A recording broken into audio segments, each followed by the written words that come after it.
Now, Ghana has given citizenship to 300 Asians and Europeans, right? White people, let's say. So when I heard it, I was very disturbed. I wasn't too happy. Now, Americans and Caribbeans came to this year of return, right, in 2019.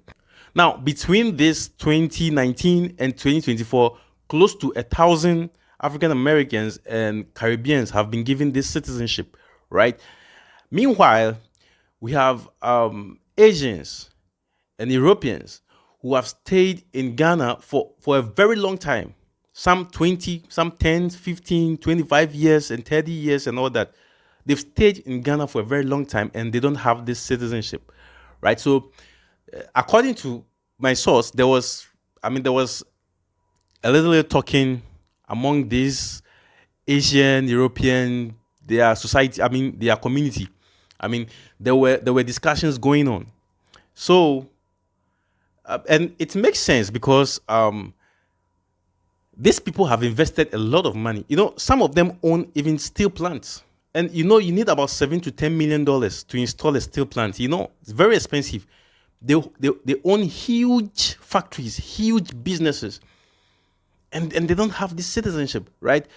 And there are even countries in Europe that you don't even need to invest even up to $1 million and you get citizenship, right? So why are they in Africa and they are struggling to get this citizenship? And it was a discussion.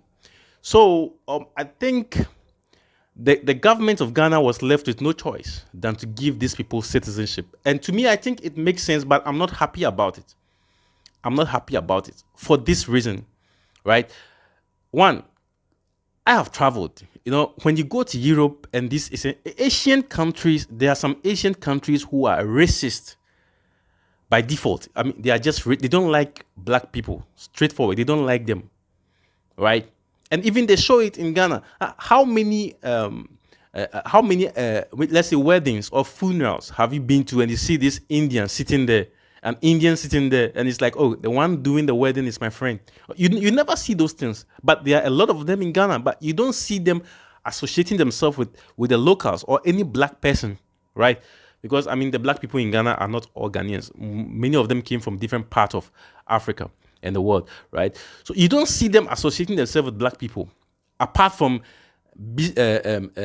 boss and employee relationship or two business partner relationship. Apart from that, they don't relate at all, right? Asians, me, I know they are racist by nature, and I'm not afraid to say it. It's a fact, right? Now, Europeans, I don't have problem with them because they are racist in their country, but most of them, when they come to Ghana, they associate themselves with the locals. I've seen them make friends with Ghanaians. You see them moving about. You see them, unlike these Asian countries, right? So, for instance, if you go to Germany and you sit in the metro, people don't want to sit by you. They just don't want to sit by you just because you're black. And it's very worrying. And I was so disturbed because I know that Ghana is my place. Like, I call it my safe zone.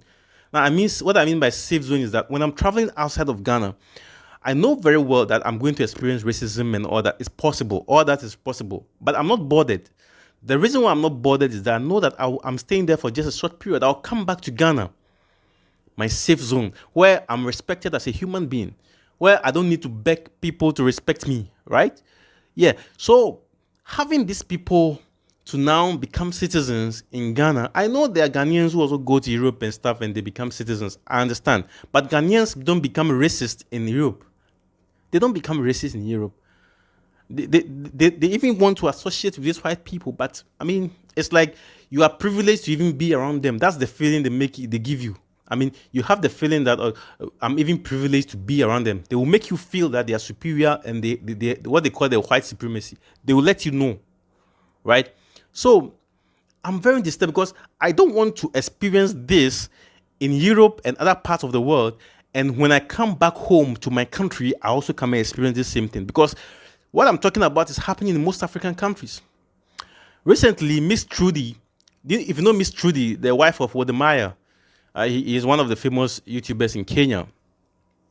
I watched one of her videos and he was like, she or somebody like that? He said she went to a beach in Kenya and she wasn't allowed to enter. Why? Because the place have been, given out to how do you call them? These investors, and that area is for just white people, right? Specific people, which are white people. So black, you can be a Kenyan, but you are not allowed. And that same Kenya, I've watched in Kinganda where people were disallowed, they were not allowed to enter certain restaurants because they are black in their own country. This is what I don't want to have in Ghana. I don't want there to be these things in Ghana. But what are we going to do about it? Nothing. Why? Because these people have invested, these Asians, they have invested money into the country, right? So if we want their money, we should also give them citizenship. And it makes sense, but I'm not happy about it. And it's like the government cannot do anything. They can't, the government of Ghana cannot, it's the wise thing for them to do right now because they made it public. They show it to the whole world that we are giving citizenship to black people around the world, right? And these people are like, okay, we have also been here for years. Some of us, some of them, they have kids who are 30 years, 20 years, and they brought these kids to Ghana when they were toddlers. They are grown-ups and they are still not citizens, right? Their parents are not citizens and the kids are not citizens. So it only makes sense that just as it has been done to the black community, same thing will be done to these Asians. You understand? Because what if they move their investments out of the country, right? And I know if an average African American or any Caribbean, if they have $7 million, do you think they will invest it in Ghana? I don't know. So if these people have confidence enough to invest in a country, invest their hard-earned money in a country, I think it only makes sense for us to give them citizenship if they want it, right? So I am not happy about it. I'll be plain. I'm not happy about it. And me, I don't want citizenship in any country. I don't need it. Ghana is okay for me. So Ghana being my safe zone, as I call it, I don't want to experience what I experienced outside Ghana in Ghana. No, I don't want it. I don't want it. But because 300 people, it's not just 300.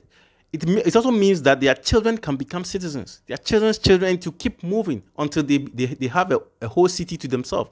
Just like now, South Africa, they want some part of South Africa for themselves, white people. This is how it started. 300 people. And very soon more will be added.